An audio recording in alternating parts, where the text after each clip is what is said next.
Assalamualaikum warahmatullahi wabarakatuh. Bagaimana kabarnya hari ini sahabat kelas 4? Semoga kita semua dalam keadaan sehat walafiat.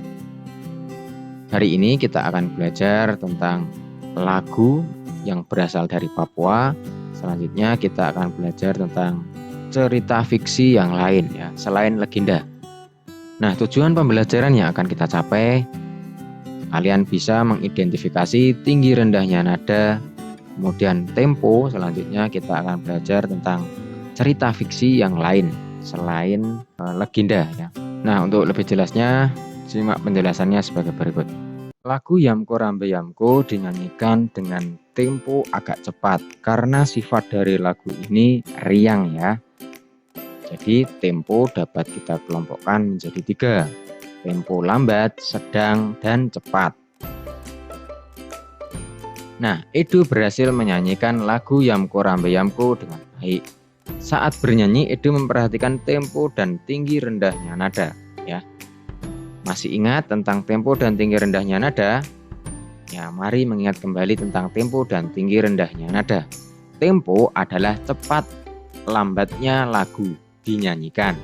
Tempo dibedakan menjadi 3. Ya, ada tempo cepat, tempo sedang, dan tempo lambat. Pemilihan tempo suatu lagu harus disesuaikan dengan isi lagu. Sebagai contoh, lagu yang menggambarkan keriangan biasanya menggunakan tempo cepat. Lagu untuk menidurkan bayi biasanya menggunakan tempo sedang ataupun tempo lambat. Sementara itu, tinggi rendah nada merupakan cara menyanyikan lagu sehingga menghasilkan nada atau nada rendah sesuai dengan notasi lagu. Berikut urutan tinggi rendah nada yang disebut tangga nada dengan notasi angka dan notasi balok ya. Bila kita amati ya, dari do, re, mi, dan seterusnya menuju ke kanan berarti semakin tinggi ya. Sebaliknya semakin ke kiri itu semakin rendah ya. Nah, nada-nada yang bertitik di bawah disebut tangga nada oktav rendah. Nada-nada yang tidak bertitik disebut tangga nada oktav sedang, dan tangga nada yang bertitik atas disebut tangga nada oktav tinggi. Tangga nada adalah urutan nada yang disusun secara berjenjang. Susunan nada yang berurutan naik atau turun disebut tangga nada. Tentu saja jarak antar nada yang berurutan itu naik atau turun tertentu pula. Kasuari dan Dara Mahkota. Kasuari memiliki badan besar dan sayap lebar. Dia mampu terbang tinggi. Namun Kasuari amat serakah. Dia memetik banyak sekali buah yang telah masak.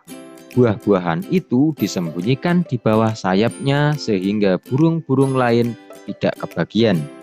Burung-burung lain mengetahui keserakahan Kasuari.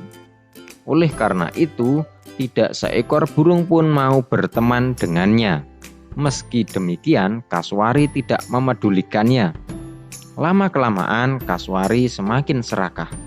Tidak hanya buah-buahan di pohon saja yang diambilnya, tetapi buah-buahan yang jatuh ke tanah. Burung-burung lain pun jengkel. Mereka mencari cara agar Kasuari sadar dari sifat serakahnya. Bagaimana jika lomba terbang? Siapa yang mampu terbang tinggi dan paling jauh, dialah pemenangnya. Kalau Kasuari kalah, dia tidak boleh mencurangi kita lagi, usul Dara Mahkota. Siapa yang bisa melawan Kasuari? Badannya besar, sayapnya lebar. Sekali mengepakkan sayap, dia pasti bisa terbang jauh. Kita tidak akan bisa menang, jawab Pipit pesimis. Ingat, kita harus menggunakan akal. Serahkan semuanya kepadaku. Aku akan melawannya dalam perlombaan ini, kata Dara Mahkota sambil tersenyum. Dia berusaha meyakinkan teman-temannya. Teman-teman Dara Mahkota saling berpandangan. Mereka bertanya-tanya dalam hati, mungkinkah Dara Mahkota yang bertubuh kecil dapat mengalahkan Kasuari yang besar? Dara Mahkota menyampaikan tantangannya kepada Kasuari. Kasuari menyetujui tantangan Dara Mahkota. Saat pertandingan tiba, semua burung hadir untuk menyaksikan. Dengan sombongnya, Kasuari menertawakan Dara Mahkota. "Sudahlah, kamu menyerah saja daripada mendapat malu," ejek Kasuari. Dara Mahkota bergeming. "Siapa yang tertawa belakangan, dia yang menang," sahut Dara Mahkota. Kasuari dan Dara Mahkota pun bertanding. Mereka melesat dengan kencang.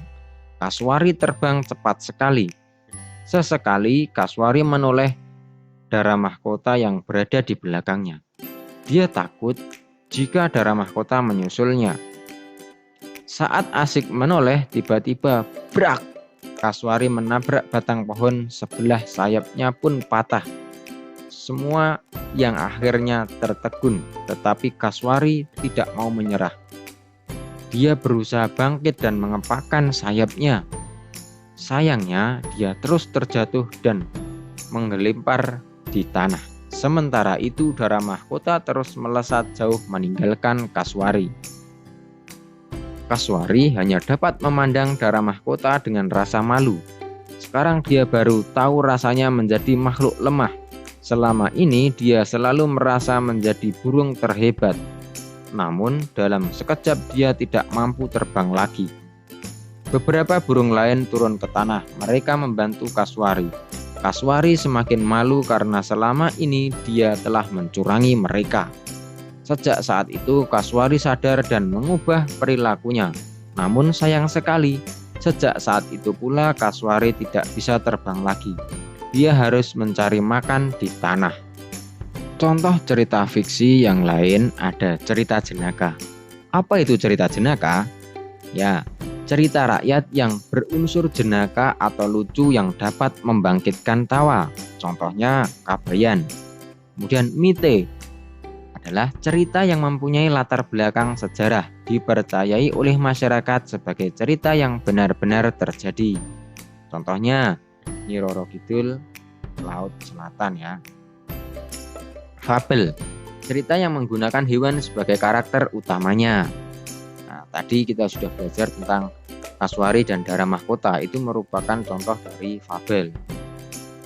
Nah, contoh yang lain ada buaya yang serakah, kemudian kancil dan buaya, itu juga termasuk fabel. Selanjutnya legenda. Nah, ini yang kemarin kita sudah belajar ya.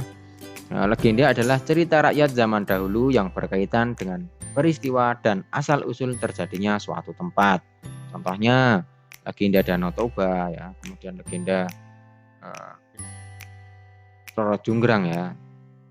Kemudian saga. Saga adalah dongeng yang di dalamnya terkandung begitu banyak unsur sejarah atau suatu kejadian yang mana dipercaya pernah terjadi di masa lampau. Contohnya ada Ciung Wanara. Kemudian cerpen. Cerpen sebuah karya sastra pendek yang bersifat fiktif dan mengisahkan tentang suatu permasalahan yang dialami oleh tokoh secara ringkas. Contohnya Mata Mungil yang Menyimpan Dunia.